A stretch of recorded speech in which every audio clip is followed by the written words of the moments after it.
നമ്മുടെ കുട്ടികൾ ആദ്യമായി ഒരു മൈൽസ്റ്റോൺ അച്ചീവ് ചെയ്യുമ്പോൾ, അതായത് ആദ്യമായിട്ട് കമിഴ്ന്ന് വീണപ്പോൾ, എഴുന്നേറ്റിരുന്നപ്പോൾ, നടന്നപ്പോൾ, അതെല്ലാം നമുക്കൊരു സ്പെഷ്യൽ മൊമെന്റ്സ് ഉണ്ടായിരുന്നില്ലേ?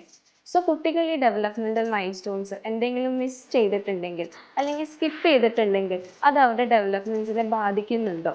ഫോർ എക്സാമ്പിൾ, എഴുന്നേറ്റ് നടക്കുന്നതിന് മുമ്പ് കുട്ടികൾ ക്രോൾ ചെയ്തില്ലെങ്കിൽ അത് അവരുടെ ഡെവലപ്മെന്റിനെ ബാധിക്കുന്നുണ്ട്.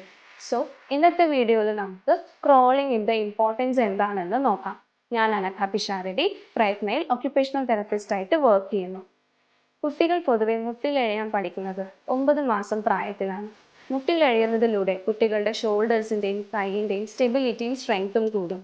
അതിലൂടെ കുട്ടികളുടെ പെൻസിൽ ഗ്രിപ്പും പെൻസിൽ കൺട്രോളും പ്രോപ്പറായിട്ട് ഡെവലപ്പ് ആകും.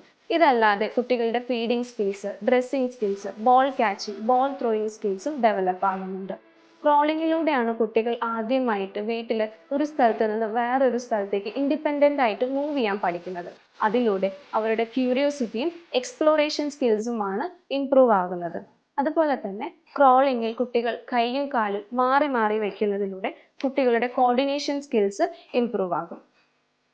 മുട്ടിലഴഞ്ഞ് നടക്കുന്നതിലൂടെ കുട്ടികൾക്ക് പല ടെക്സ്ചേഴ്സിൻ്റെ എക്സ്പോഷറാണ് കിട്ടുന്നത്. For example, floor, mat, sand എന്നിവയുടെ ആയിരിക്കും കുട്ടികൾ ക്രോളിംഗ് ചെയ്യാൻ പഠിക്കുന്നത്.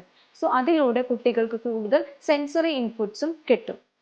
മുട്ടിലഴഞ്ഞ് നടക്കുന്നതിനിടയ്ക്ക് വരുന്ന ഒബ്സ്റ്റക്കിൾസ് ക്രോസ് ചെയ്യുന്നതിലൂടെ കുട്ടികളുടെ പ്രോബ്ലം സോൾവിങ് സ്കിൽസും ഡെപ്ത് പെർസെപ്ഷൻ സ്കിൽസുമാണ് ഇംപ്രൂവ് ആവുന്നത്. ഇതല്ലാതെ ക്രോളിങ്ങിലൂടെ കുട്ടികളുടെ ബാലൻസ്, സെൽഫ് കോൺഫിഡൻസ് പോലെയുള്ള സ്കിൽസും ഇംപ്രൂവ് ആകും. സോ നമുക്കിനി നമ്മുടെ കുട്ടികളെ ക്രോളിംഗ് ചെയ്യാൻ വേണ്ടിയിട്ട് എങ്ങനെ സപ്പോർട്ട് ചെയ്യാം എന്നുള്ളത് നോക്കാം. ആദ്യമായി കുട്ടികൾക്ക് നമുക്ക് ക്രോളിംഗ് ചെയ്യുന്നതിന് മുൻപായിട്ട് കുറച്ച് ടമ്മി ടൈം കൊടുക്കാം. അതല്ലാതെ മ്യൂസിക്സ്, ലൈറ്റ്സ് അല്ലെങ്കിൽ അവരുടെ ഫേവറേറ്റ് ടോയ്സ് എല്ലാം മുമ്പിൽ വെച്ചിട്ട് അവരെ കൂടുതൽ ക്രോളിംഗ് ചെയ്യാൻ വേണ്ടിയിട്ട് എൻകറേജ് ചെയ്യാം. സോ ഈ വീഡിയോ നിങ്ങൾക്ക് ഹെൽപ്ഫുൾ ആയിരുന്നു എന്ന് വിശ്വസിക്കുന്നു. Thank you.